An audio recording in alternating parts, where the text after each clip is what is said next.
celebrating Grant. Today is a really, really special day, and we get to honor a really, really special guy.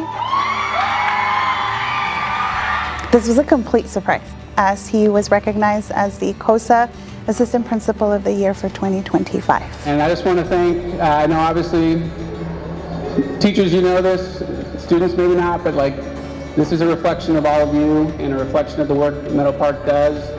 It's incredible to have Grant in our team for our whole Meadow Park community. He's energetic, he's fun, he's engaging, he's a thought partner in a lot of decisions that we have to make that have a big impact in our school and our community. It feels overwhelming. I feel proud though on behalf of Meadow Park, and I feel excited that we can have some positive recognition for the work that's happening here at the school. And he is one of the best leaders that we have when it comes to instructional practices, and fundamentally he brings that to our school to uplift opportunities that our students get every day in order to engage with school.